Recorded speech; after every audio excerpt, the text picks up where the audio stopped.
고요한 밤입니다. 하루의 분주함을 뒤로하고 이제 마음을 가라앉히실 시간입니다.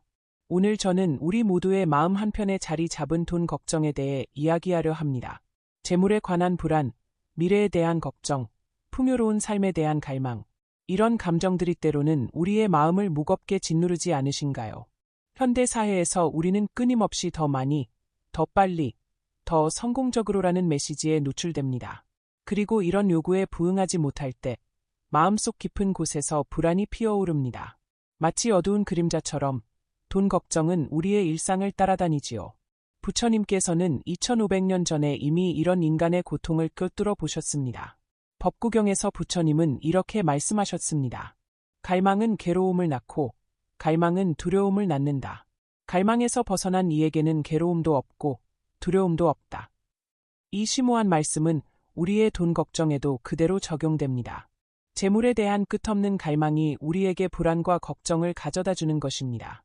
오늘 밤, 저와 함께 이 갈망의 굴레에서 벗어나는 부처님의 지혜를 탐구해 보시겠습니까?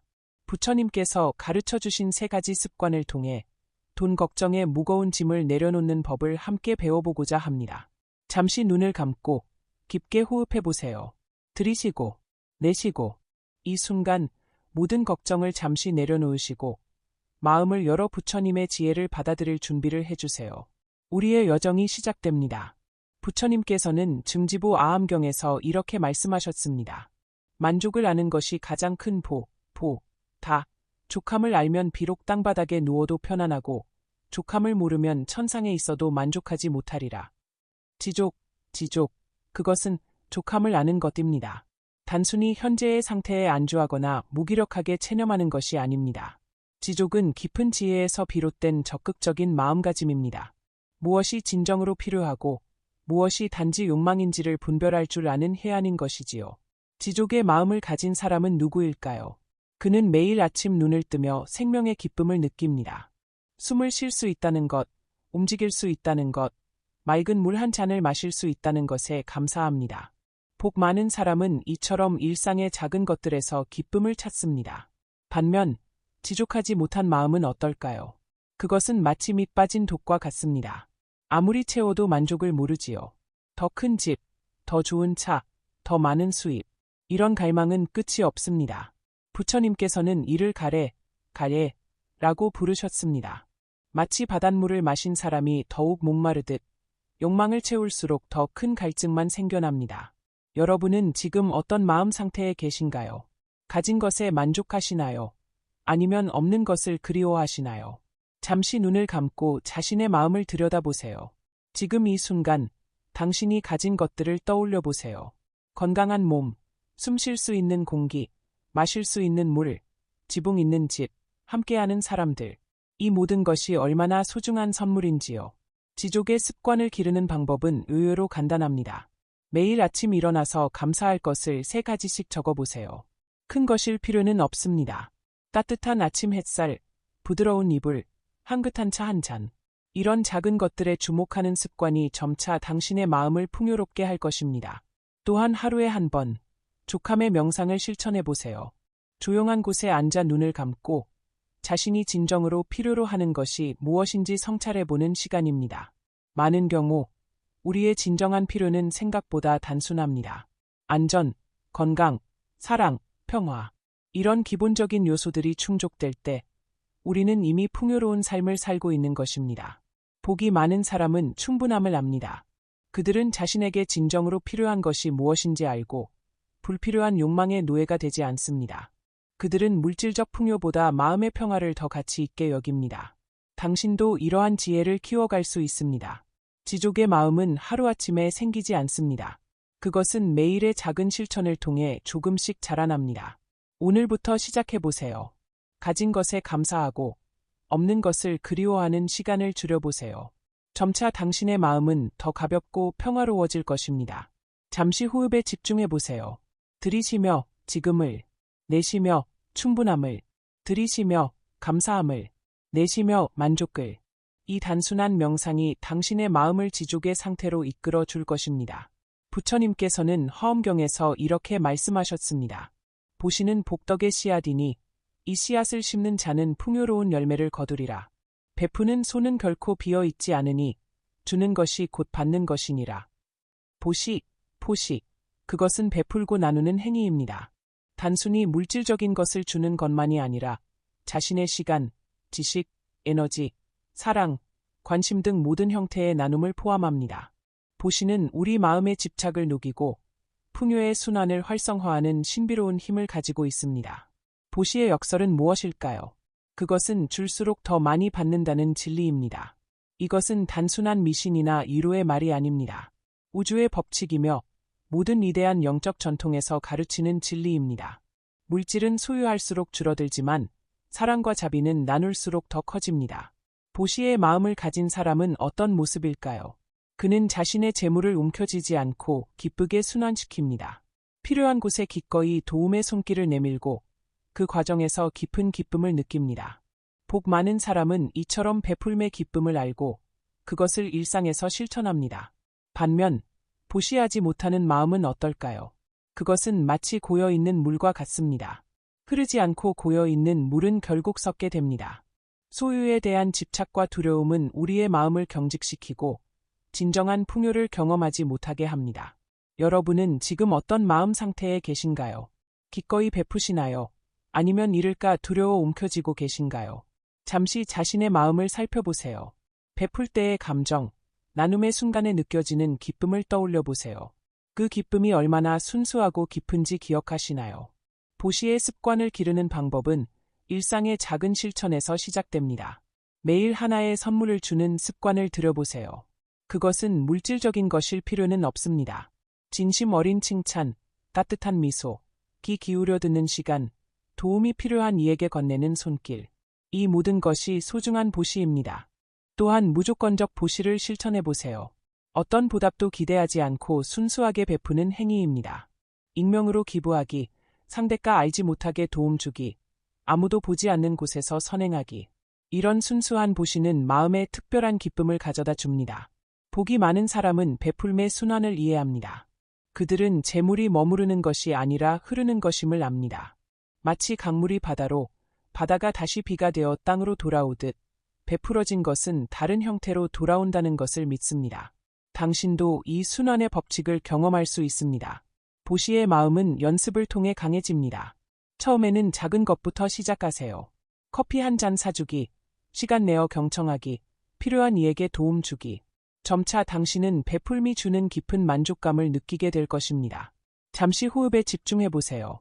들이쉬며 받는 것들, 내쉬며 주는 것들, 들이쉬며 채움을, 내쉬며 비움을. 이 단순한 명상이 당신의 마음을 보시의 상태로 이끌어 줄 것입니다. 부처님께서는 열반경에서 이렇게 말씀하셨습니다. 모든 괴로움은 집착에서 생기고 모든 행복은 집착에서 벗어남에서 생긴다. 소유하지 않는 자는 잃을 것도 없으니 두려움에서 자유롭다. 무소유, 무소유. 그것은 소유하지 않음을 의미합니다. 하지만 이는 단순히 물건을 갖지 않는 물리적 상태가 아니라 소유에 대한 집착에서 벗어난 마음의 상태를 말합니다. 무소유는 모든 것이 변하고 지나간다는 진리, 무상무상을 깊이 이해하는 데서 비롯됩니다. 무소유의 마음을 가진 사람은 어떤 모습일까요? 그는 물건을 소유할 수는 있지만 그것에 자신의 정체성이나 행복을 의존시키지 않습니다. 물건이 왔다가 가는 것을 자연스럽게 받아들이며 집착으로 인한 고통에서 자유롭습니다. 복 많은 사람은 이처럼 소유와 거리를 두는 지혜를 갖고 있습니다. 반면 소유에 집착하는 마음은 어떨까요? 그것은 마치 새장에 갇힌 새와 같습니다. 겉으로는 안전하게 보이지만 실제로는 자유를 잃은 상태입니다. 소유에 대한 집착은 우리를 끊임없는 걱정과 두려움의 굴레에 가두고 진정한 자유와 행복을 경험하지 못하게 합니다. 여러분은 지금 어떤 마음 상태에 계신가요? 소유물에 얼마나 집착하고 계신가요? 만약 소중한 물건을 잃어버린다면 어떤 감정이 일어날까요? 잠시 자신의 마음을 살펴보세요. 당신에게 가장 소중한 물건들을 떠올려보고 그것들이 사라진다면 어떨지 상상해보세요. 그 생각이 불안과 두려움을 일으킨다면 그것은 집착의 신호입니다. 무소유의 습관을 기르는 방법은 일상에서의 작은 실천으로 시작됩니다. 정기적으로 비움의 시간을 가져보세요. 한 달에 한 번, 더 이상 필요 없는 물건들을 정리하고 나누는 시간입니다. 이것은 단순히 공간을 정리하는 것이 아니라 마음의 집착을 덜어내는 영적 수행입니다. 또한 한 물건이 들어오면 한 물건은 나가게 하는 규칙을 세워보세요. 새로운 것을 구매할 때마다 기존의 것 하나를 기부하는 습관입니다. 이는 물질의 순환을 촉진하고 소유에 대한 집착을 줄이는 좋은 방법입니다. 복이 많은 사람은 소유의 일시성을 이해합니다. 그들은 모든 것이 빌려온 것임을 압니다. 우리의 몸조차도 결국은 자연으로 돌아가듯 모든 소유물도 언젠가는 우리 곁을 떠날 것입니다. 이 진리를 받아들일 때 우리는 더 가볍고 자유롭게 살 수 있습니다. 무소유의 마음은 점진적인 연습을 통해 길러집니다. 처음에는 작은 것부터 시작하세요. 하루 동안 아무것도 사지 않기, 일주일 동안 불필요한 물건 5개 기부하기, 소유물에 대해 감사하되 집착하지 않는 마음 기르기. 이러한 작은 실천들이 모여 점차 당신을 집착의 굴레에서 해방시킬 것입니다. 잠시 호흡에 집중해보세요. 들이쉬며 자유로움을, 내쉬며 집착 내려놓기를, 들이쉬며 가벼움을, 내쉬며 비움을. 이 단순한 명상이 당신의 마음을 무소유의 상태로 이끌어 줄 것입니다. 지족, 보시, 포시, 무소유, 무소유. 이 3가지 습관은 개별적으로도 강력하지만 함께 실천할 때 더욱 큰 변화를 가져옵니다. 이들은 서로를 강화하고 보완하는 선순환을 이룹니다. 지족의 마음은 보시의 토대가 됩니다. 우리가 가진 것에 만족할 때 비로소 나눌 수 있는 여유가 생깁니다. 반면 항상 부족하다고 느끼는 사람은 베풀 여력이 없다고 생각하게 됩니다. 보시의 행위는 무소유의 훈련이 됩니다. 우리가 기꺼이 나눌수록 소유에 대한 집착은 자연스럽게 줄어듭니다. 베푸는 과정에서 우리는 가짐보다 나눔이 주는 기쁨을 경험합니다. 무소유의 자세는 다시 지족의 마음으로 이어집니다. 소유에 대한 집착에서 벗어날수록 우리는 적은 것으로도 만족하는 지혜를 얻게 됩니다. 필요와 욕망을 구분하는 안목이 자라나는 것입니다. 이처럼 3가지 습관은 서로 연결된 하나의 원으로 끊임없이 선한 에너지를 순환시킵니다. 부처님께서는 이러한 조화로운 실천을 통해 마음의 평화와 물질적 풍요가 함께 이루어질 수 있음을 가르치셨습니다. 여러분도 오늘부터 이 3가지 습관을 균형 있게 실천해보세요. 아침에는 지족의 마음으로 하루를 시작하고, 낮에는 보시의 기회를 찾아 실천하며, 저녁에는 무소유의 지혜로 하루를 마무리해보세요. 이 작은 실천들이 모여 점차 당신의 삶을 변화시킬 것입니다. 호흡을 깊게 들이마시고 내쉬면서 이 3가지 습관이 당신의 일상에 자연스럽게 스며들기를 바라는 마음을 가져보세요. 지족, 보시, 무소유. 이 3 단어를 마음속으로 되뇌면서 그 의미가 당신의 존재에 깊이 새겨지도록 허용해보세요. 우리가 경험하는 돈 걱정의 근본 원인은 무엇일까요? 그것은 단순히 계좌 잔고의 문제가 아닙니다. 더 깊은 곳에는 부족함의 심리가 자리 잡고 있습니다. 부처님께서는 자바암경에서 이렇게 말씀하셨습니다. 가래는 끝없는 갈증과 같아서 채워도 채워지지 않는다. 현명한 자는 이 갈증의 원인을 알고 그 근원을 끊어야 한다. 우리의 돈 걱정은 종종 비교에서 시작됩니다. 남들보다 더 가져야 한다는 압박, 사회적 기준에 부응해야 한다는 부담, 불확실한 미래에 대한 불안. 이런 요소들이 결합하여 만성적인 부족함의 감각을 만들어냅니다. 현대 사회는 이런 부족함의 심리를 지속적으로 자극합니다. 광고, 소셜미디어, 소비 문화는 끊임없이 당신은 충분하지 않다. 더 많이 가져야 행복해질 것이다라는 메시지를 전달합니다. 이런 환경에서 우리는 무의식적으로 비교의 함정에 빠지게 됩니다. 부족함의 심리는 어떻게 작용할까요? 그것은 마치 점점 커지는 구멍과 같습니다. 우리가 무언가를 얻을 때마다 잠시 만족감을 느끼지만 곧 새로운 욕망이 생겨납니다. 이것은 쾌락의 쳇바퀴라고 불리는 심리 현상입니다. 우리는 더 많은 것을 얻어도 행복의 수준은 금방 원래대로 돌아가고 다시 새로운 욕망이 생겨납니다. 부처님께서는 이러한 조화로운 실천을 통해 마음의 평화와 물질적 풍요가 함께 이루어질 수 있음을 가르치셨습니다. 여러분도 오늘부터 이 3가지 습관을 균형 있게 실천해보세요. 아침에는 지족의 마음으로 하루를 시작하고, 낮에는 보시의 기회를 찾아 실천하며, 저녁에는 무소유의 지혜로 하루를 마무리해보세요. 이 작은 실천들이 모여 점차 당신의 삶을 변화시킬 것입니다. 호흡을 깊게 들이마시고 내쉬면서 이 세 가지 습관이 당신의 일상에 자연스럽게 스며들기를 바라는 마음을 가져보세요. 지족, 보시, 무소유. 이 세 단어를 마음속으로 되뇌면서 그 의미가 당신의 존재에 깊이 새겨지도록 허용해보세요. 우리가 경험하는 돈 걱정의 근본 원인은 무엇일까요? 그것은 단순히 계좌 잔고의 문제가 아닙니다. 더 깊은 곳에는 부족함의 심리가 자리 잡고 있습니다. 부처님께서는 자바암경에서 이렇게 말씀하셨습니다. 가래는 끝없는 갈증과 같아서 채워도 채워지지 않는다. 현명한 자는 이 갈증의 원인을 알고 그 근원을 끊어야 한다. 우리의 돈 걱정은 종종 비교에서 시작됩니다. 남들보다 더 가져야 한다는 압박, 사회적 기준에 부응해야 한다는 부담, 불확실한 미래에 대한 불안. 이런 요소들이 결합하여 만성적인 부족함의 감각을 만들어냅니다. 현대 사회는 이런 부족함의 심리를 지속적으로 자극합니다. 광고, 소셜미디어, 소비 문화는 끊임없이 당신은 충분하지 않다. 더 많이 가져야 행복해질 것이다라는 메시지를 전달합니다. 이런 환경에서 우리는 무의식적으로 비교의 함정에 빠지게 됩니다. 부족함의 심리는 어떻게 작용할까요? 그것은 마치 점점 커지는 구멍과 같습니다. 우리가 무언가를 얻을 때마다 잠시 만족감을 느끼지만 곧 새로운 욕망이 생겨납니다. 이것은 쾌락의 쳇바퀴라고 불리는 심리 현상입니다. 우리는 더 많은 것을 얻어도 행복의 수준은 금방 원래대로 돌아가고 다시 새로운 욕망이 생겨납니다. 부처님께서는 이런 심리 메커니즘을 2500년 전에 이미 꿰뚫어 보셨습니다. 가래, 즉 갈증과 같은 욕망이 모든 괴로움의 원인이라고 가르치셨지요. 가래는 결코 충족되지 않는 특성이 있습니다. 바닷물을 마실수록 더 목마르듯이 욕망을 채울수록 더 큰 욕망이 생겨납니다. 그렇다면 이런 부족함의 심리에서 벗어나는 방법은 무엇일까요?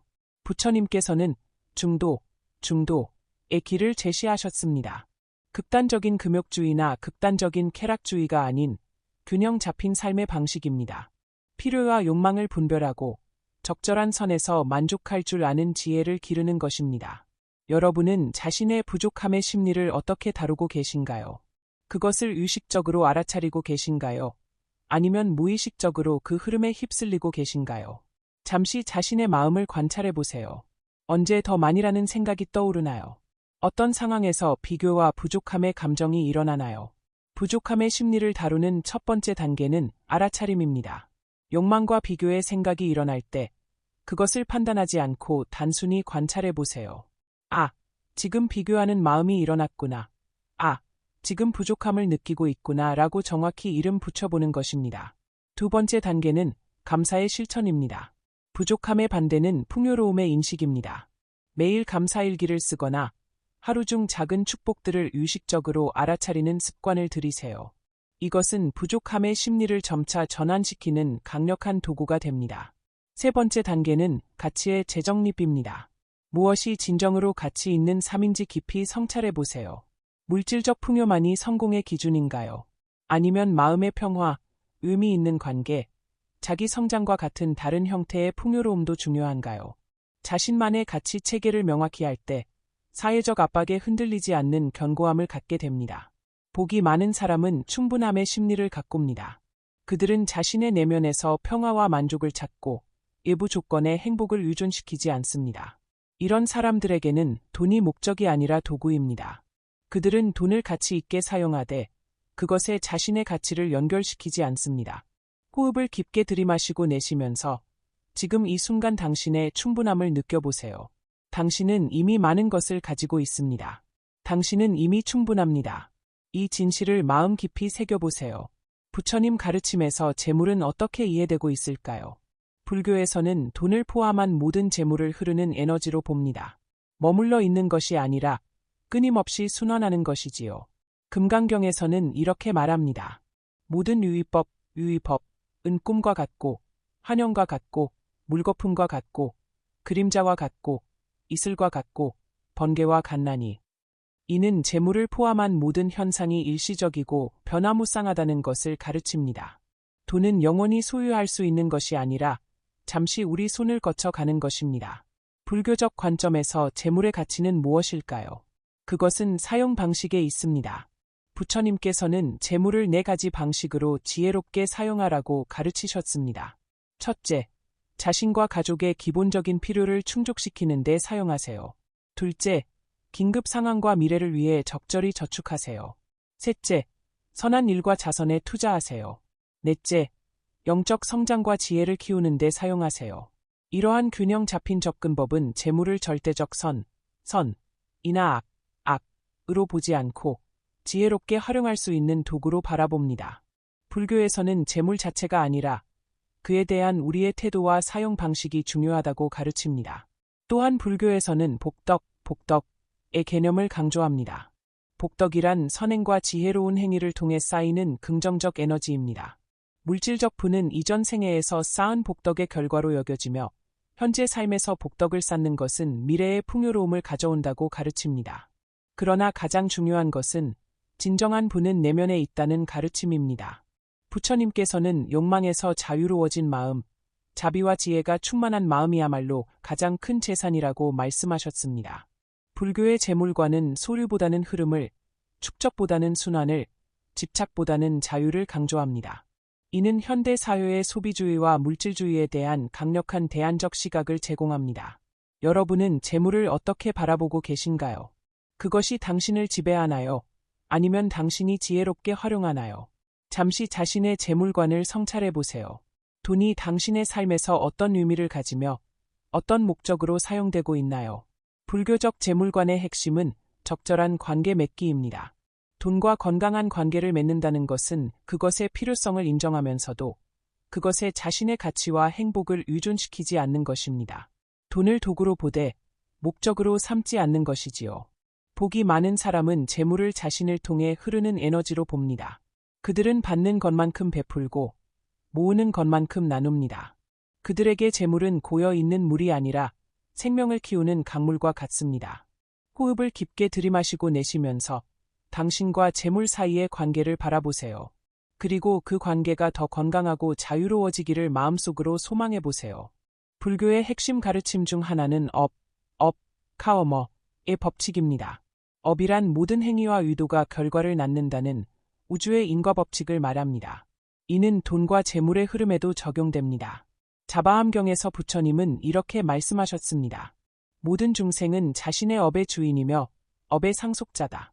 업이 태생의 원인이 되고 업이 친족이 되며 업이 의지처가 된다. 선한 업이든 악한 업이든 그 업에 따라 과보를 받게 된다. 재정적 상황도 업의 법칙 안에서 이해할 수 있습니다. 과거의 행위와 현재의 행위가 모두 우리의 재정적 현실을 형성합니다. 그러나 불교에서의 업은 결정론적 운명이 아니라 끊임없이 변화하고 새롭게 창조되는 동적인 과정입니다. 그렇다면 돈과 관련된 건강한 업을 어떻게 만들어갈 수 있을까요? 이는 우리의 행동, 말, 생각 모두와 관련이 있습니다. 첫째, 정직하고 윤리적인 방식으로 소득을 얻으세요. 부처님께서는 정명, 즉 올바른 생계수단을 강조하셨습니다. 다른 존재에게 해를 끼치지 않는 방식으로 생계를 유지하는 것이 중요합니다. 둘째, 돈에 관한 건강한 생각 패턴을 기르세요. 탐욕, 질투, 불안과 같은 부정적 감정이 아니라 감사함, 만족, 관대함의 마음을 키우는 것입니다. 셋째, 재물을 선하게 사용하세요. 자신과 가족의 복지를 위해 그리고 더 넓은 공동체의 이익을 위해 재물을 사용할 때 우리는 좋은 업을 만들어갑니다. 넷째, 집착하지 않는 태도를 기르세요. 이득과 손실을 너무 심각하게 받아들이지 않고 균형 잡힌 시각을 유지하는 것입니다. 불교에서는 재정적 어려움이나 풍요 역시 업의 결과로 볼 수 있지만 이는 운명론적 체념이 아니라 변화의 가능성을 인식하는 것입니다. 우리는 현재의 지혜로운 선택을 통해 미래의 업을 변화시킬 수 있습니다. 재물과 관련된 업의 중요한 측면은 의도입니다. 같은 행위라도 그 뒤에 있는 의도에 따라 다른 업의 씨앗을 심게 됩니다. 예를 들어 기부를 하더라도 명예나 인정을 바라는 마음으로 한다면 그 업의 결과는 순수한 의도에서 비롯된 기부와는 다를 수 있습니다. 복이 많은 사람은 재물과 관련하여 선한 업을 지속적으로 쌓아갑니다. 그들은 정직하게 번 돈으로 지혜롭게 살며 기꺼이 나누고 과거의 업에 감사하면서도 미래의 업을 창조해갑니다. 여러분은 돈과 관련하여 어떤 업을 만들어가고 계신가요? 그것이 당신의 미래 재정 상황뿐만 아니라 당신의 마음 상태와 영적 성장에도 어떤 영향을 미칠까요? 잠시 성찰해 보세요. 호흡을 깊게 들이마시고 내쉬면서 재물과 관련된 건강한 업을 만들어가겠다는 의도를 세워보세요. 이 의도 자체가 이미 선한 업의 씨앗이 됩니다. 부처님의 가르침은 2500년이 넘는 세월을 거쳐 오늘날까지 이어져 왔습니다. 그렇다면 이 고대의 지혜를 현대의 복잡한 경제 환경에서 어떻게 적용할 수 있을까요? 아함경에서 부처님은 제가자들에게 재물 관리에 관한 실천적 조언을 주셨습니다. 현명한 자는 수입을 네 부분으로 나눈다. 한 부분은 일상생활에 쓰고, 두 부분은 사업에 투자하며, 한 부분은 미래를 위해 저축한다. 이 가르침을 현대적 맥락에서 재해석하면 균형 잡힌 재정 관리의 지혜를 발견할 수 있습니다. 불교적 관점에서의 건전한 재정 관리는 다음과 같은 원칙들을 포함합니다. 1. 정직하고 윤리적인 소득 창출. 부처님께서는 정명을 강조하셨습니다. 이는 생명을 해치거나 사기, 도둑질, 부정한 방법으로 돈을 벌지 않는 것을 의미합니다.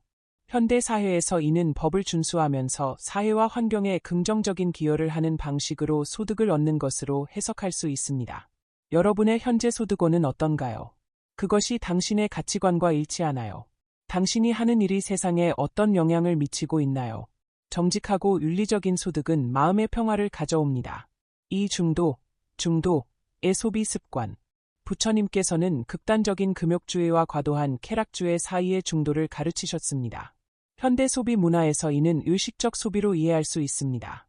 필요와 욕망을 구분하고 충동적 소비를 줄이며 구매 결정이 자신과 세상에 미치는 영향을 고려하는 것입니다.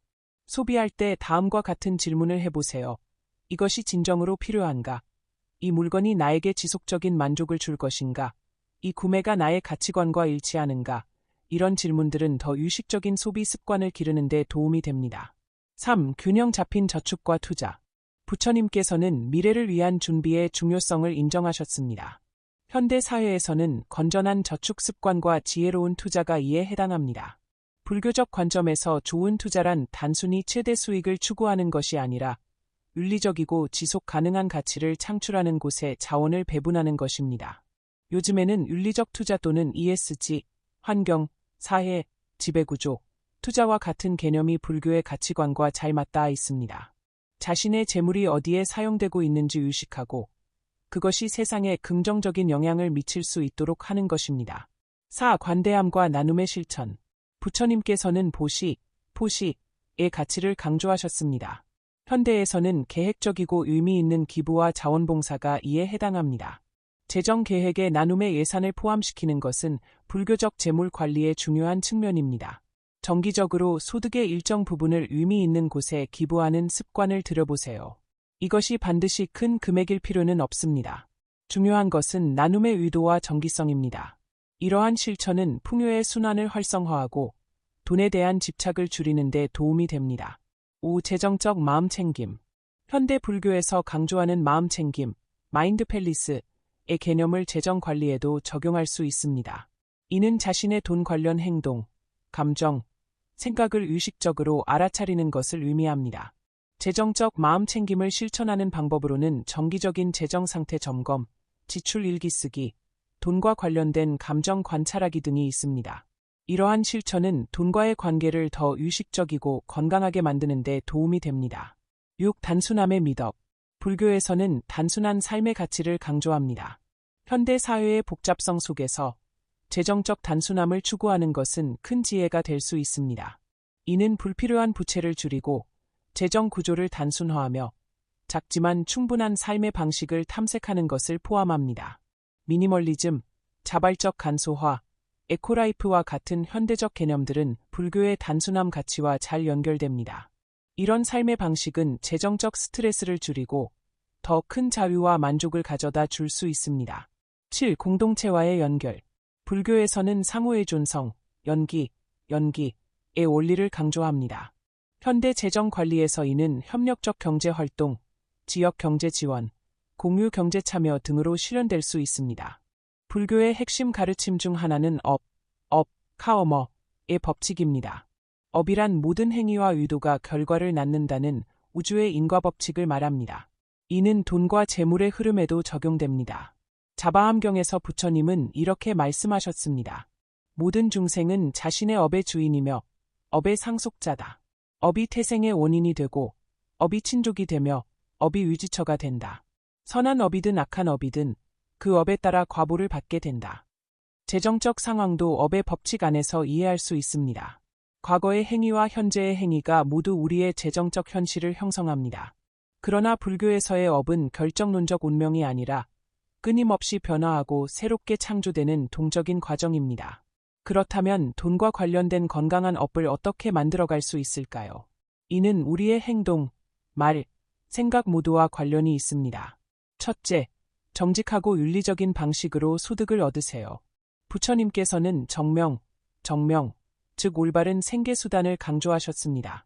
다른 존재에게 해를 끼치지 않는 방식으로 생계를 유지하는 것이 중요합니다. 둘째, 돈에 관한 건강한 생각 패턴을 기르세요. 탐욕, 질투, 불안과 같은 부정적 감정이 아니라 감사함, 만족, 관대함의 마음을 키우는 것입니다. 셋째, 재물을 선하게 사용하세요. 자신과 가족의 복지를 위해 그리고 더 넓은 공동체의 이익을 위해 재물을 사용할 때 우리는 좋은 업을 만들어갑니다. 넷째, 집착하지 않는 태도를 기르세요.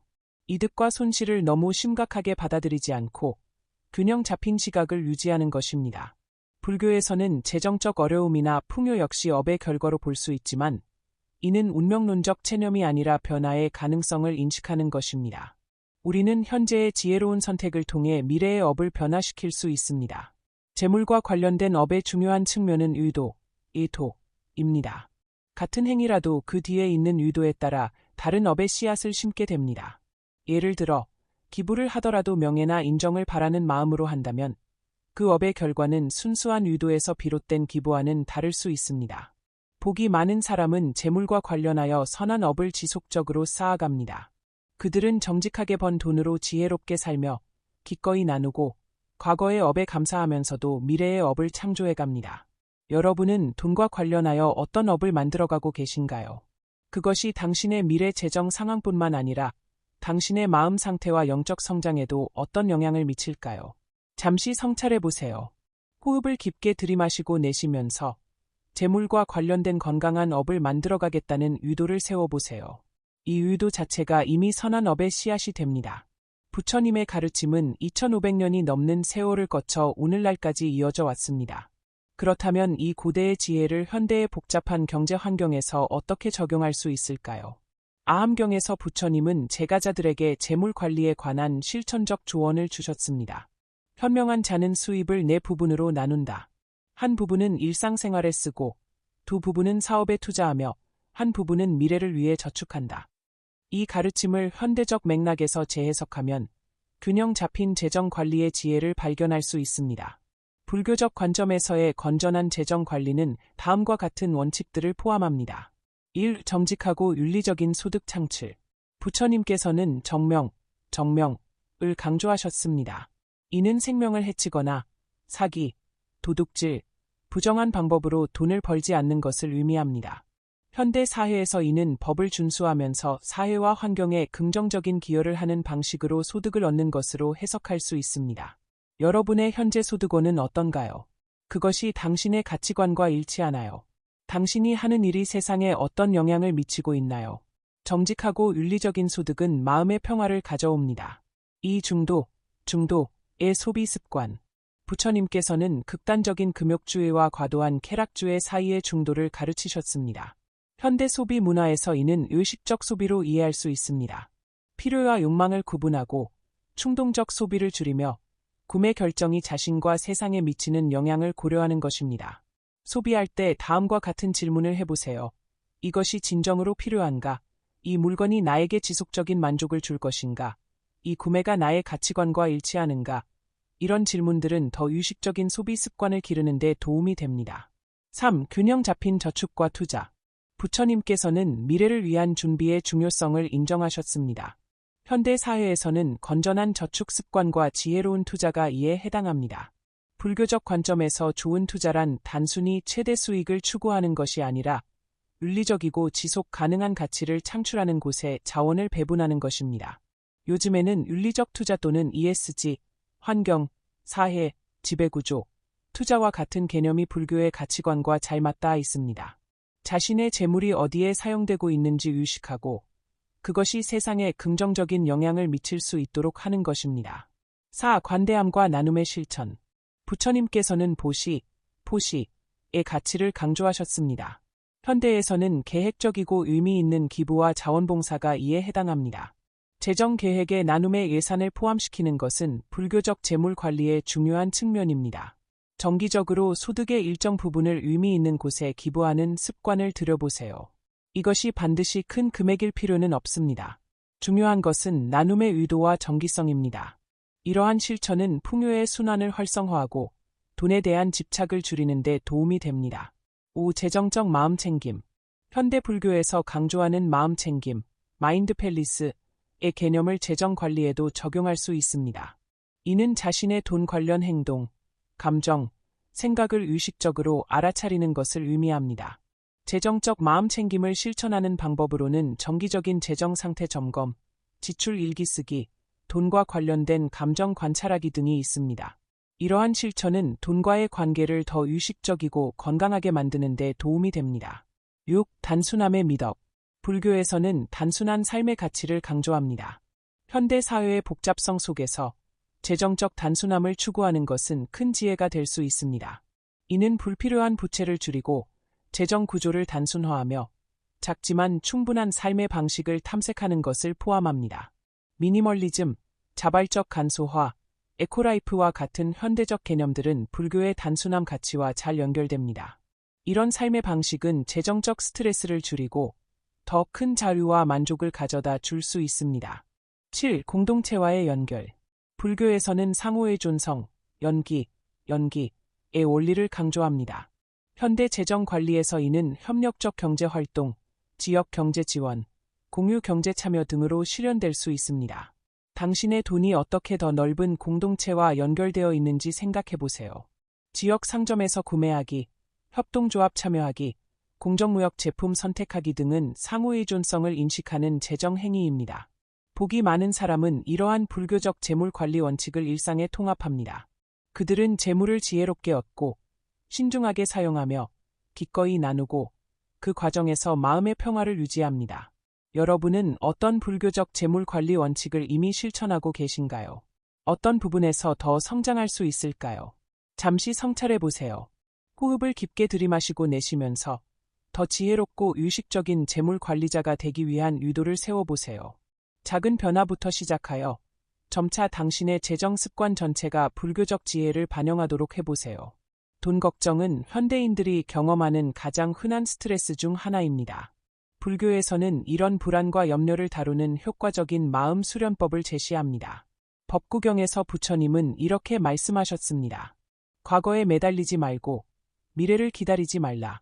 과거는 이미 지나갔고 미래는 아직 오지 않았다. 현재의 순간에 머물며 통찰하는 자, 그는 흔들림이 없어 평안하리라. 이 가르침은 재정적 불안에도 그대로 적용됩니다. 돈 걱정의 상당 부분은 과거의 실수에 대한 후회나 불확실한 미래에 대한 두려움에서 비롯됩니다. 현재 순간에 머무르는 연습은 이런 불필요한 정신적 고통에서 벗어나는 데 도움이 됩니다. 재정적 걱정을 다루는 불교적 마음 수련법은 다음과 같습니다. 1. 알아차림 명상, 관.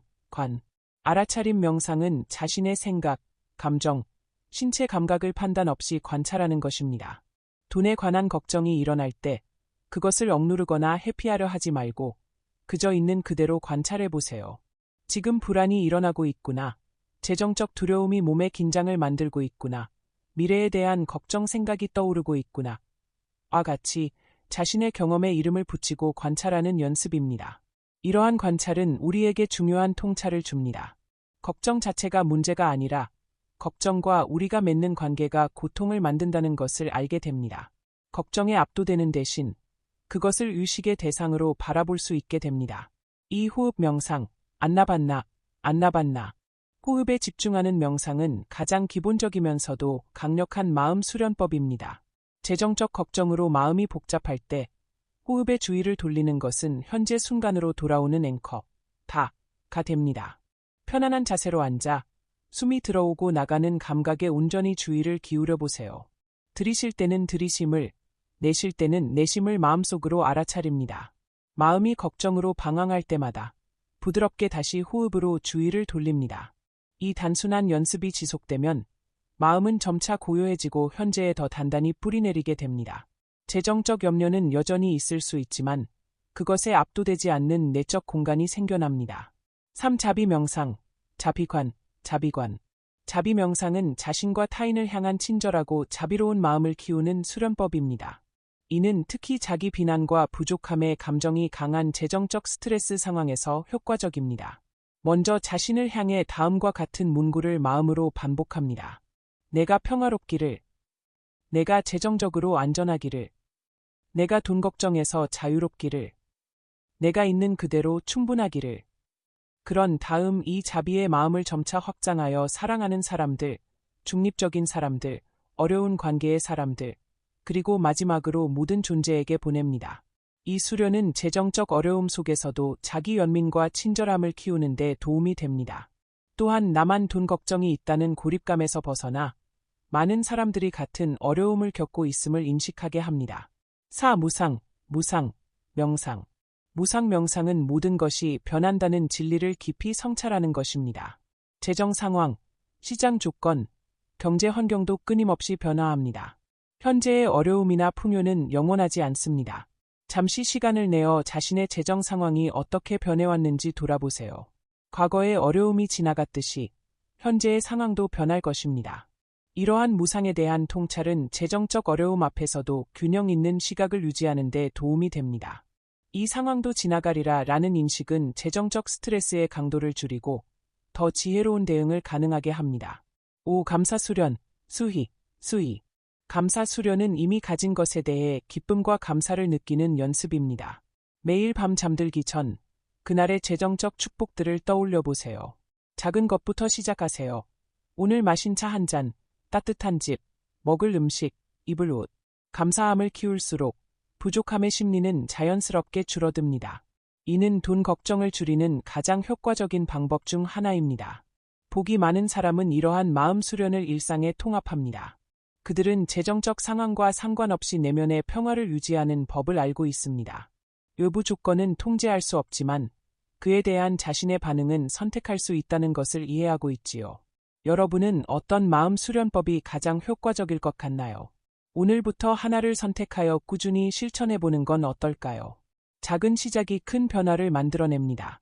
5분간의 호흡 명상, 3가지 감사할 것 적기, 자비로운 문구 하나 반복하기. 이런 작은 실천들이 모여 점차 당신의 마음을 변화시킬 것입니다.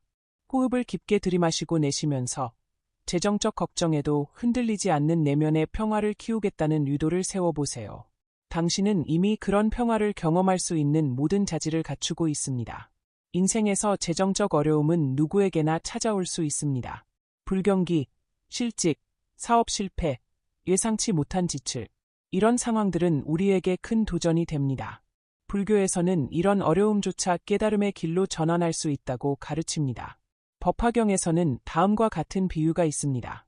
진흙 속에서도 연꽃은 피어나니 고통 속에서도 지혜는 자라난다. 재정적 어려움을 성장의 기회로 전환하는 불교적 접근법은 다음과 같습니다. 1. 진실한 수용, 제. 어려움을 해결하는 첫 단계는 현실을 있는 그대로 받아들이는 것입니다. 부정, 회피, 변명은 문제 해결을 지연시킬 뿐입니다. 부처님께서는 고통이 있다는 사실을 인정하는 것이 사성제의 첫 번째 진리라고 가르치셨습니다. 재정적 어려움에 처했을 때 먼저 상황을 정직하게 바라보세요. 지금 나는 경제적으로 어려운 상황에 있다. 이 부채는 실제로 존재한다. 내 수입은 현재 불안정하다와 같이 현실을 명확히 인식하는 것입니다. 이러한 진실한 수용이 곧 치유와 변화의 시작입니다. 수용은 포기가 아니라 변화를 위한 단단한 기반을 마련하는 것입니다. 이 비판단적 성찰, 관찰. 재정적 어려움에 대해 자기 비난과 후회에 빠지기 쉽습니다. 불교에서는 이런 판단적 태도 대신 비판단적 성찰을 권합니다. 어떻게 이런 상황이 되었는지, 어떤 패턴이 작용했는지 객관적으로 살펴보는 것입니다. 이는 마치 과학자처럼 자신의 재정 습관과 결정을 관찰하는 것입니다. 이런 선택이 이런 결과를 낳았구나. 이런 상황에서 나는 이런 패턴으로 반응하는구나 같은 통찰을 얻을 수 있습니다. 이러한 성찰은 같은 실수를 반복하지 않는 지혜를 키워줍니다. 실패에서 배우는 것이야말로 진정한 성공의 씨앗입니다. 3. 무상의 지혜 적용. 모든 것은 변합니다. 좋은 시기도 나쁜 시기도 영원하지 않습니다. 이 무상의 진리는 재정적 어려움을 다룰 때 큰 위안이 됩니다. 현재의 어려움이 영원할 것이라는 생각은 더 큰 고통을 낳습니다. 하지만 역사적으로 볼 때 모든 경제 위기는 결국 지나갔고 개인의 재정 상황도 시간에 따라 변화해 왔습니다. 이 어려움도 지나가리라는 무상의 지혜를 마음에 새기면서 현재에 집중하고 할 수 있는 일을 하나씩 해나가는 것이 중요합니다. 4. 역경을 통한 가치 재발견. 재정적 어려움은 종종 우리의 가치관을 재점검하는 계기가 됩니다. 풍요로운 시기에는 미처 깨닫지 못했던 삶의 본질적 가치를 발견하게 되는 것입니다. 자신에게 물어보세요. 돈이 부족한 상황에서도 내가 진정으로 가치 있게 여기는 것은 무엇인가? 이 경험이 나에게 가르쳐주는 것은 무엇인가? 물질적 조건과 상관없이 행복할 수 있는 방법은 무엇인가? 많은 사람들이 재정적 위기 후에 더 단순하고 의미 있는 삶을 발견했다고 증언합니다. 역설적이게도 물질적 제약이 영적 자유를 가져다 줄 수 있는 것입니다. 5. 상호의 존성, 연기, 인식. 불교의 핵심 가르침인 연기는 모든 것이 상호의존적으로 존재한다는 진리입니다. 재정적 어려움 속에서도 우리는 다른 이들과 연결되어 있고 서로 도울 수 있습니다. 어려울 때일수록 공동체의 중요성이 더욱 부각됩니다. 도움을 청하는 것을 부끄러워하지 말고 또한 자신이 도울 수 있는 방법을 찾아보세요. 물질적 자원이 부족해도 시간, 기술, 지식, 격려와 같은 다른 형태의 자원을 나눌 수 있습니다.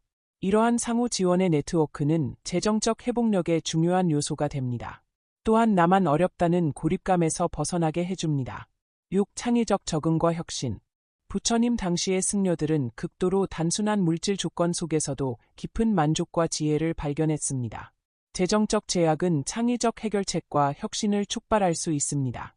더 적은 것으로 더 많이 하는 법, 자원을 최대한 활용하는 방법, 물질적 소비 없이도 즐거움과 만족을 찾는 방법을 탐구해보세요. 이는 단순히 궁핍에 대한 대응이 아니라 더 지속 가능하고 충만한 삶의 방식을 발견하는 여정이 될 수 있습니다. 많은 환경운동가, 미니멀리스트, 자급자족 실천가들이 이러한 창의적 검소함에서 큰 기쁨과 자유를 발견했습니다. 7. 기회로서의 고통 받아들이기. 불교의 관점에서 고통은 언제나 깨달음의 기회입니다. 재정적 어려움도 예외가 아닙니다. 이는 우리의 내면 자원을 발견하고 집착에서 벗어나며 더 깊은 지혜를 개발할 수 있는 소중한 기회입니다. 부처님께서는 고통이 우리를 깨우는 선물이 될 수 있다고 가르치셨습니다. 재정적 어려움이 당신에게 어떤 깨달음의 선물을 가져다 줄 수 있을지 열린 마음으로 탐색해보세요. 복이 많은 사람은 역경을 통해 성장합니다. 그들은 재정적 어려움을 단순한 불행으로 보지 않고 더 지혜롭고 회복력 있는 사람이 되는 기회로 활용합니다. 여러분은 과거의 재정적 어려움에서 어떤 교훈을 얻으셨나요? 그 경험이 어떻게 당신을 성장시켰나요? 현재 어려움이 있다면 그것을 어떻게 배움과 성장의 기회로 전환할 수 있을까요? 잠시 성찰해보세요. 호흡을 깊게 들이마시고 내쉬면서 모든 경험이 당신의 성장을 위한 것이라는 신뢰감을 키워보세요. 어려움 속에서도 지혜의 씨앗을 발견할 수 있는 마음의 눈을 가질 수 있기를 바랍니다. 불교에서는 물질적 풍요만이 아닌 더 넓은 의미의 복에 대해 이야기합니다. 진정한 복은 외부 조건뿐만 아니라 내면의 상태, 관계의 질, 영적 성장까지 포함하는 총체적 개념입니다. 수타니파타에서 부처님은 최상의 복, 지복, 망갈라에 대해 이렇게 말씀하셨습니다. 지혜로운 이를 섬기고 어리석은 자를 피하며 존경할 이를 공경함이 복이니라. 적절한 곳에 살며 과거의 선업을 쌓고 바른 길로 자신을 이끌미 복이니라. 학문과 기술을 배우고 잘 닦인 규율과 친절한 말씨, 부모에 대한 효도가 복이니라. 베풀고 법답게 살며 친척을 돌보고 비난받지 않을 행동을 함이 복이니라. 악을 멀리하고 술을 절제하며 가르침에 부지런함이 복이니라. 존경과 겸손, 만족과 감사, 때에 맞춰 법을 들음이 복이니라. 인내와 온유함, 수행자를 만남, 때에 맞추어 진리를 논함이 복이니라. 절제된 삶과 청정한 삶, 성스러운 진리를 봄, 열반을 실현함이 복이니라. 세상 일에 마음 흔들리지 않고 슬픔 없고 번뇌 없이 안온함이 복이니라. 이러한 일을 행하는 자는 어디서나 패배하지 않으니 가는 곳마다 복을 얻으리라. 이 가르침에 따르면 복은 단순히 물질적 소유가 아니라 지혜로운 삶의 태도와 행동에서 비롯됩니다. 진정한 보를 가꾸는 불교적 생활 방식은 다음과 같은 측면을 포함합니다. 1. 윤리적 생활, 계. 부처님께서는 5가지 기본 계를, 오계를 제시하셨습니다. 생명을 해치지 않기, 주지 않는 것을 취하지 않기, 불건전한 성적 행위를 하지 않기, 거짓말하지 않기, 정신을 흐리는 물질을 삼가기. 이러한 윤리적 생활은 마음의 평화와 사회적 조화를 가져오며 복의 기본 토대가 됩니다. 윤리적으로 살 때 후회와 불안에서 자유로워지고 자기 존중감이 높아지며 타인의 신뢰를 얻게 됩니다. 이는 물질적 보다 더 가치 있는 형태의 풍요입니다. 이 관계의 풍요로움. 부처님께서는 신갈로와다 경에서 6가지 방향, 부모 자녀, 스승 제자, 부부, 친구, 고용주 직원, 종교인 신자의 건강한 인간관계에 대해 가르치셨습니다. 이러한 관계는 물질적 풍요 이상의 깊은 만족과 안정감을 가져다 줍니다. 특히 좋은 선호의 중요성을 강조하셨습니다. 지혜롭고 덕이 있는 친구들과의 교류는 정신적, 영적 성장을 촉진하며 어려울 때 서로 도울 수 있는 귀중한 지원 네트워크가 됩니다. 풍요로운 관계를 위해 정기적으로 의미 있는 대화를 나누고 감사와 인정을 표현하며 서로의 성장을 지지하는 시간을 가져보세요. 디지털 연결이 아닌 진정한 인간적 교류의 시간은 깊은 만족감을 가져다 줍니다. 3. 감사와 만족의 습관화. 매일 아침과 저녁, 감사한 일들을 떠올리는 시간을 가져보세요.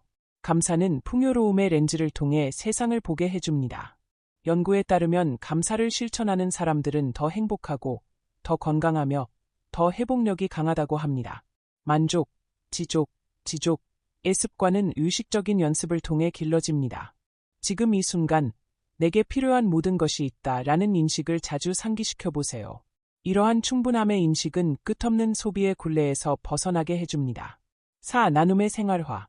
정기적인 포시는 보의 순환을 활성화합니다. 이것이 반드시 금전적 기부일 필요는 없습니다. 재능, 시간, 에너지, 지식, 친절함 등 다양한 형태의 나눔을 실천해 보세요. 특히 중요한 것은 순수한 의도입니다. 보답을 바라지 않고 순수한 기쁨으로 베푸는 것이 진정한 보시의 정신입니다. 이런 순수한 보시는 마음에 특별한 기쁨을 가져다 주며 묘한 방식으로 우리 삶에 더 많은 풍요로움을 가져옵니다. 5. 단순한 삶의 미학. 불교에서는 단순함, 소욕지족의 가치를 강조합니다. 욕망은 적게, 만족은 많이라는 태도입니다.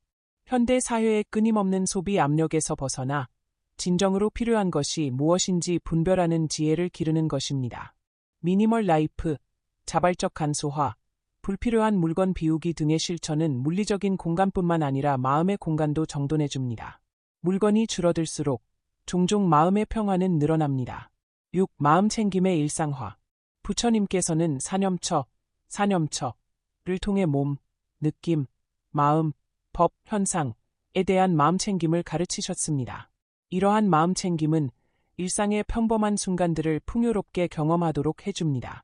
식사할 때는 온전히 맛과 향과 질감에 주의를 기울이기, 걸을 때는 발이 땅에 닿는 감각 느끼기, 대화할 때는 온전히 상대방에게 주의를 기울이기와 같은 간단한 마음 챙김 실천이 삶의 질을 크게 향상시킬 수 있습니다. 이러한 현존 속에서 우리는 이미 가진 것의 풍요로움을 더 깊이 경험하게 됩니다. 7. 자연과의 연결. 부처님께서는 자연 속에서 많은 시간을 보내셨고 자연의 법칙에서 깊은 가르침을 이끌어내셨습니다. 현대 생활에서도 자연과 연결되는 시간은 특별한 형태의 풍요로움을 선사합니다. 정기적으로 공원 산책하기, 식물 가꾸기, 별 보기, 일출 감상하기와 같은 단순한 활동들을 통해 자연과의 연결을 유지해보세요. 이러한 경험들은 돈으로 살 수 없는 경이로움과 평화를 가져다 줍니다. 8. 지속적인 배움과 성장. 부처님께서는 평생 학습과 지혜의 추구를 강조하셨습니다. 물질적 소유는 사라질 수 있지만 지식과 지혜는 평생 우리를 풍요롭게 하는 내적 자원이 됩니다. 관심 있는 주제에 대한 책 읽기, 새로운 기술 배우기, 지혜로운 사람들과의 대화, 명상과 자기 성찰 등을 통해 지속적인 성장을 추구해 보세요. 이러한 내적 풍요로움은 어떤 경제적 상황에서도 우리를 지탱해주는 힘이 됩니다. 복이 많은 사람은 이러한 불교적 포의 관점을 일상에 통합합니다. 그들은 외적 조건보다 내적 상태를 중시하고 소유보다 경험을, 축적보다 나눔을, 비교보다 감사를 선택합니다. 여러분은 어떤 형태의 풍요로움을 더 키워나가고 싶으신가요?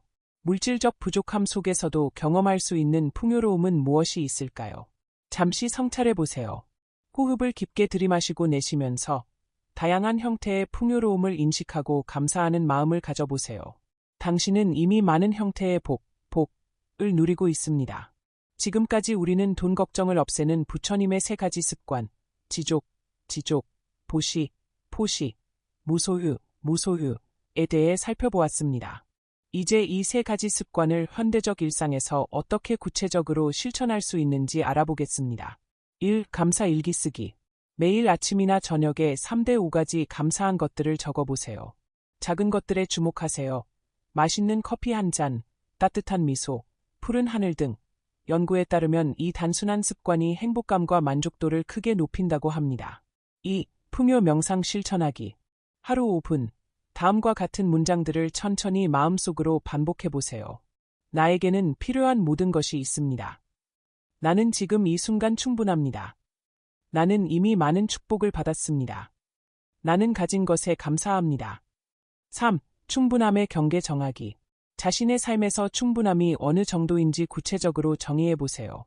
유식주, 여가, 사회적 관계 등 각 영역에서 당신에게 진정으로 필요한 것은 무엇인가요? 이 경계를 명확히 할 때 불필요한 욕망의 끝없는 추구에서 벗어날 수 있습니다. 4. 비교의 습관 끊기. 소셜미디어 사용 시간을 제한하고 비교를 유발하는 콘텐츠를 줄여보세요. 비교가 일어날 때마다 타인의 겉모습과 나의 내면을 비교하지 말자라고 자신에게 상기시키세요. 5. 일상의 작은 즐거움 의식하기. 매일 하나의 일상적 행위, 차 마시기, 샤워하기, 산책하기 등을 선택하여 온전한 주의를 기울이며 경험해보세요. 이 단순한 순간들의 풍요로움을 발견할 때 더 비싸고 화려한 것에 대한 갈망이 줄어듭니다. 1. 하루 한 가지 선행 습관 들이기. 매일 의도적으로 최소한 한 가지 친절한 행동을 실천해보세요. 문 잡아주기, 진심 어린 칭찬하기, 도움이 필요한 이에게 손 내밀기 등 작은 행동으로 시작해도 좋습니다. 2. 정기적 기부 시스템 만들기. 소득의 일정 비율, 5에서 10%을 의미 있는 곳에 기부하는 습관을 들이세요. 자동이체로 설정하면 더 쉽게 실천할 수 있습니다. 금액의 크기보다 정기성과 진심이 중요합니다. 3. 재능과 기술 나누기. 돈이 아니더라도 나눌 수 있는 것들이 많습니다. 자신의 전문 지식, 기술, 재능을 필요로 하는 곳에 자원봉사해보세요. 이는 종종 금전적 기부보다 더 의미 있고 직접적인 영향을 미칩니다. 4.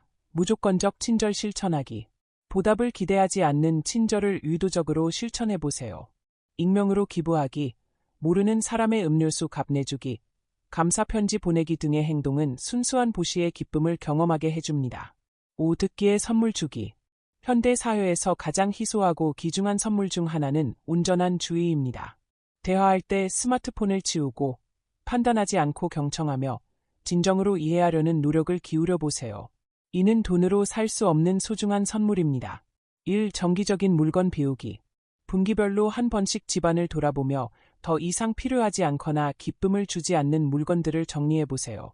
기부하거나 나눠주는 과정에서 비움의 해방감을 경험할 수 있습니다. 2. 하나 들어오면 하나 나가기 규칙. 새로운 물건을 구매할 때마다 비슷한 카테고리의 물건 하나를 기부하는 규칙을 세워보세요. 이는 물건의 순환을 촉진하고 소유물이 계속 쌓이는 것을 방지합니다. 3. 소유에 대한 명상. 정기적으로 자신의 소유물에 대해 성찰하는 시간을 가져보세요. 다음과 같은 질문들을 탐색해보세요. 이 물건이 진정으로 나의 행복에 기여하는가? 내가 이 물건을 소유하는가? 아니면 이 물건이 나를 소유하는가? 이 물건을 잃는다면 어떤 느낌이 들까? 4. 빌리기 문화 참여하기. 모든 것을 소유할 필요는 없습니다. 가끔 사용하는 도구, 장비, 책 등은 구매 대신 빌리거나 공유해 보세요. 도서관, 공구 도서관, 이웃 간 물건 공유 네트워크 등을 활용하면 소유에 부담 없이 필요를 충족할 수 있습니다. 5. 디지털 무소유 실천하기. 물리적 소유물뿐만 아니라 디지털 공간도 정기적으로 비워보세요. 이메일, 파일, 앱, 사진 등을 정리하고 정보 소비도 의식적으로 제한해보세요.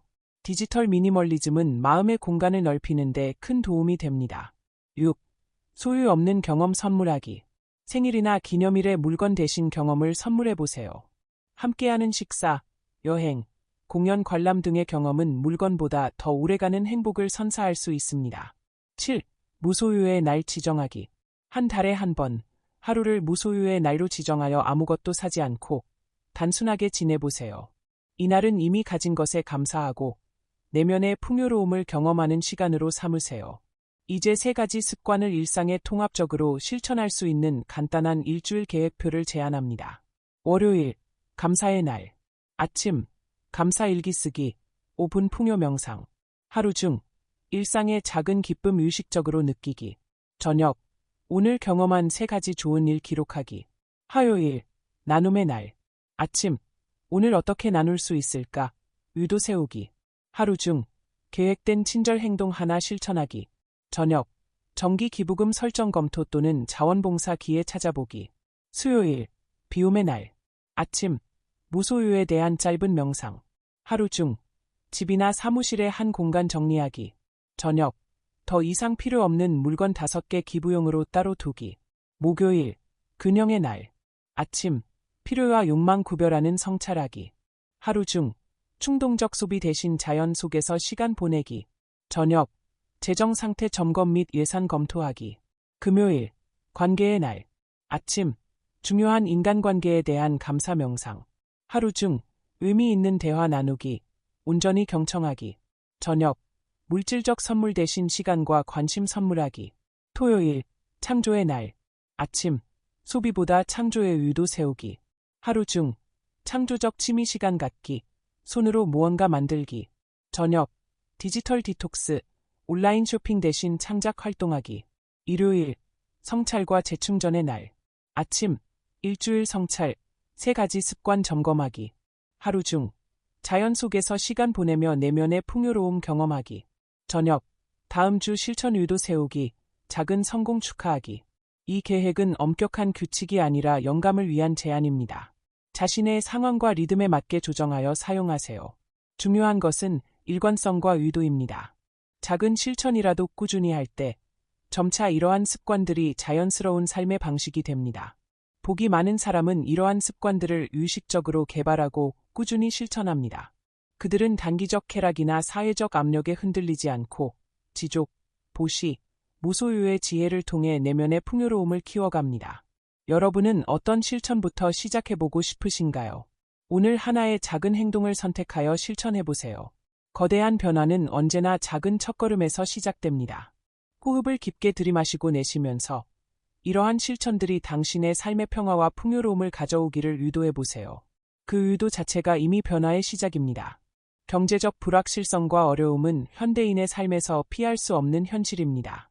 하지만 불교의 가르침은 이런 외부 조건 속에서도 내면의 평화를 유지하는 방법을 보여줍니다. 부처님께서는 앙구따라 니카야에서 이렇게 말씀하셨습니다. 세상에는 8가지 바람이 있나니 이득과 손실, 명예와 불명예, 칭찬과 비난, 즐거움과 고통이라. 지혜로운 자는 이 8가지 바람에 흔들리지 않고 평정을 유지하리라. 이는 경제적 상황을 포함한 모든 외부 조건에 흔들리지 않는 내면의 평화를 가리킵니다. 이런 평화는 어떻게 가능할까요? 1. 존재와 소유의 구분.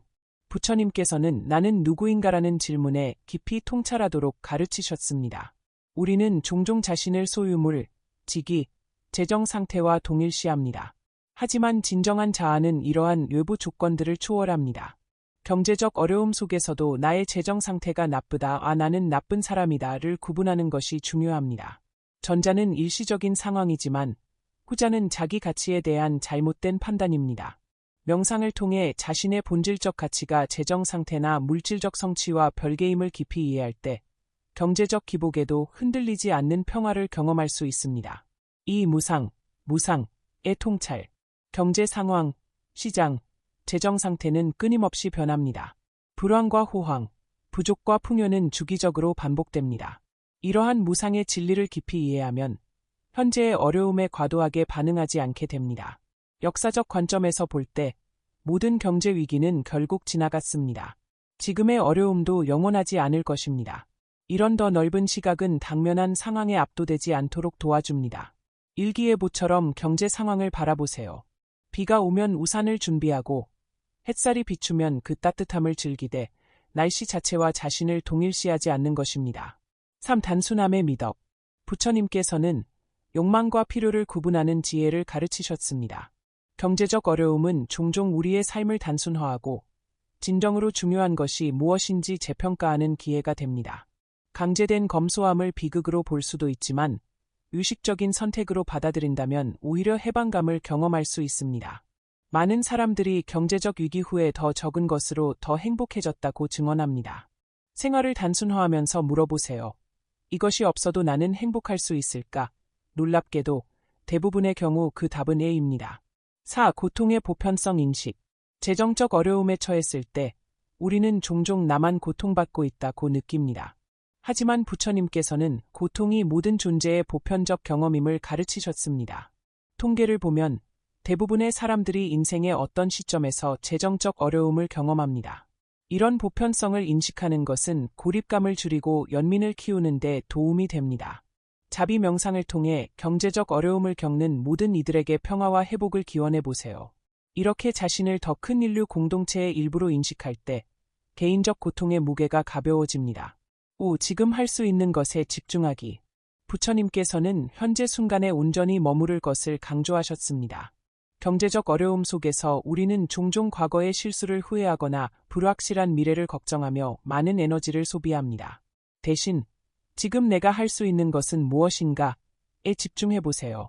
작은 행동이라도 지금 실천할 수 있는 것에 에너지를 쏟을 때 무력감은 줄어들고 자기 효능감이 높아집니다. 하루를 관리 가능한 단위로 나누고 한 번에 한 걸음씩 나아가세요. 복잡한 재정 문제도 작은 행동들로 나누어 접근할 때 더 효과적으로 해결할 수 있습니다. 6. 자원 재정 이야기. 부처님께서는 진정한 가 물질적 소유만이 아님을 가르치셨습니다. 재정이 부족해도 우리에게는 다양한 형태의 풍요로움이 있습니다. 시간, 에너지, 지식, 관계, 창의력, 친절함 등. 이런 비물질적 자원의 목록을 만들어 보세요. 이것들은 경제 상황에 상관없이 당신이 가진 진정한 자산입니다. 또한 이런 자원을 어떻게 활용하고 나눌 수 있을지 창의적으로 생각해 보세요. 금전적으로 기여할 수 없더라도 시간과 재능으로 기여할 수 있는 많은 방법이 있습니다. 이런 나눔은 의미와 목적의 감각을 키우고 경제적 어려움 속에서도 자존감을 유지하는 데 도움이 됩니다. 7. 공동체와 연결되기. 부처님께서는 상호의 존성과 공동체의 중요성을 강조하셨습니다. 경제적 어려움 속에서 고립은 상황을 악화시킵니다. 도움을 구하고 자원을 공유하며 서로 지지하는 것이 중요합니다. 지역 공동체, 상부상조 그룹, 공유 경제 이니셔티브, 시간은행 등에 참여해보세요. 이런 연결은 실질적인 지원뿐만 아니라 소속감과 유대감도 제공합니다. 함께하면 더 적은 것으로도 충분하다는 진리를 경험해보세요. 협력은 개인적 자원의 한계를 넘어서는 새로운 가능성을 열어줍니다. 8. 내면의 성장에 투자하기. 부처님께서는 영적 성장이 가장 가치 있는 투자임을 가르치셨습니다. 경제적으로 어려운 시기는 오히려 내면에 집중할 수 있는 기회가 됩니다. 명상, 성찰, 공부, 자기 개발에 시간을 투자해보세요. 이런 내적 성장은 어떤 경제 상황에서도 당신과 함께하는 진정한 자산이 됩니다. 많은 영적 스승들이 생애 가장 어려운 시기에 가장 중요한 통찰을 얻었다고 증언합니다. 현재의 도전을 깨달음의 기회로 바라보세요. 복이 많은 사람은 외부 상황과 상관없이 내면의 평화를 유지하는 법을 압니다. 그들은 경제적 어려움도 삶의 일부로 받아들이면서 그 속에서도 의미와 지혜를 발견합니다. 여러분은 경제적 어려움 속에서도 어떻게 평화를 찾으시나요? 위의 지혜 중에서 어떤 것이 가장 도움이 될 것 같나요? 지금 한 가지를 선택하여 실천해 보세요. 호흡을 깊게 들이마시고 내쉬면서 경제적 상황과 상관없이 당신 안에 이미 존재하는 평화를 느껴보세요. 그 평화는 언제나 당신과 함께 있습니다. 지금까지 우리는 돈 걱정을 없애는 부처님의 3가지 습관, 지족, 보시, 포시, 무소유에 대해 깊이 탐구해왔습니다. 이제 이 여정을 마무리하며 이 가르침들이 어떻게 우리 삶의 진정한 변화를 가져올 수 있는지 살펴보겠습니다. 현대 사회는 끊임없이 더 많이를 추구하도록 우리를 부추깁니다. 더 많은 돈, 더 많은 소유, 더 많은 성취. 하지만 부처님의 가르침은 근본적으로 다른 포의 패러다임을 제시합니다. 진정한 부는 소유의 양이 아니라 만족의 깊이에 있습니다. 진정한 부는 얼마나 받는가가 아니라 얼마나 나누는가에 있습니다. 진정한 부는 집착의 정도가 아니라 자유의 정도에 있습니다. 이 새로운 패러다임에서 우리는 소비자에서 창조자로, 소유자에서 관리인으로, 경쟁자에서 협력자로 우리 자신을 재정의하게 됩니다.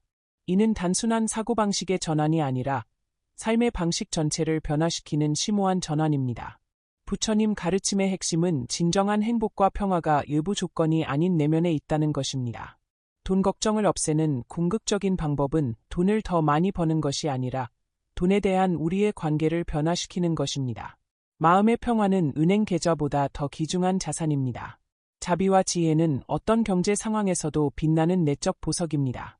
깨어있는 현존은 어떤 사치품보다 더 큰 만족을 가져다 줍니다.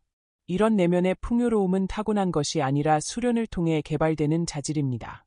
매일의 명상, 자기 성찰, 의식적 선택을 통해 우리는 이런 내적 자원을 풍부하게 키울 수 있습니다.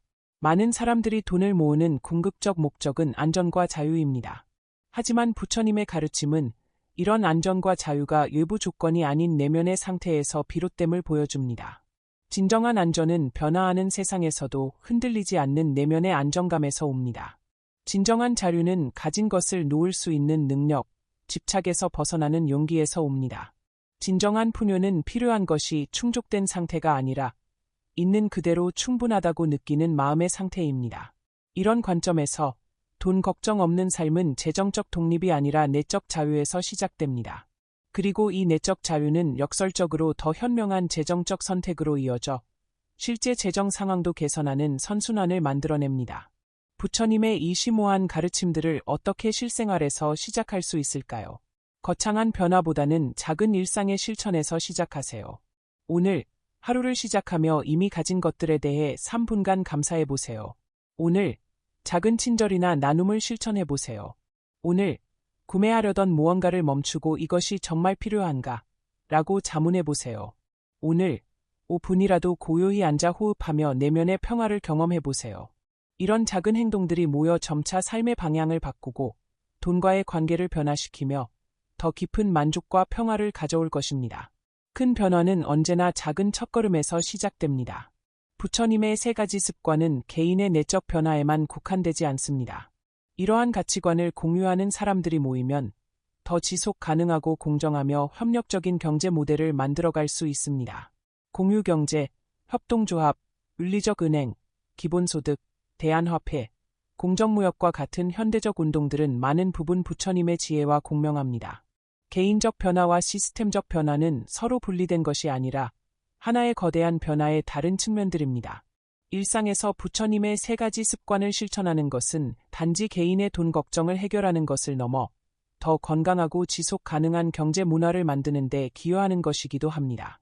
급변하는 현대 경제 환경에서 부처님의 가르침은 우리에게 시대를 초월한 나침반을 제공합니다. 경기 호황과 불황, 풍요와 부족, 성공과 실패의 파도 속에서도 방향을 잃지 않게 해주는 지혜입니다. 이 지혜는 교조적인 규칙이 아니라 각자의 상황에 맞게 창조적으로 적용할 수 있는 원리입니다. 중요한 것은 외적인 형식이 아니라 내적인 태도, 의식의 질입니다. 부처님께서는 자신의 가르침을 뗏목에 비유하셨습니다. 뗏목은 강을 건너는 도구일 뿐 목적지에 도착한 후에도 짊어지고 다녀야 할 짐이 아닙니다. 마찬가지로 이 가르침들도 우리의 고유한 지혜와 직관이 열릴 수 있도록 돕는 도구일 뿐입니다. 이 여정을 마무리하며 잠시 눈을 감고 호흡을 깊게 들이마시고 내쉬어 보세요. 부처님의 3가지 습관이 당신의 삶에 어떤 변화를 가져올 수 있을지 마음속에 그려보세요. 지족의 습관이 가져다줄 깊은 만족감과 평화. 보시의 습관이 가져다줄 따뜻한 연결과 기쁨. 무소유의 습관이 가져다줄 가벼움과 자유. 이 세 가지 습관이 조화롭게 어우러질 때 돈 걱정은 점차 그 힘을 잃고 대신 깊은 풍요로움의 감각이 당신의 삶을 채우게 될 것입니다. 여러분이 이 지혜를 일상에 실천하며 진정한 풍요와 평화를 발견하는 여정에 성공하시기를 진심으로 기원합니다. 부처님의 세 가지 습관이 여러분을 돈 걱정에서 해방시키고 더 의미 있고 충만한 삶으로 인도하기를 바랍니다. 적게 욕심내고 많이 베풀고 가볍게 살아가라. 감사합니다. 여러분과 함께 부처님의 지혜를 탐구하는 이 여정을 함께 할 수 있어 큰 기쁨이었습니다. 부처님의 세 가지 습관이 여러분의 경제적 걱정을 덜어주고 진정한 풍요의 길로 인도하기를 진심으로 바랍니다.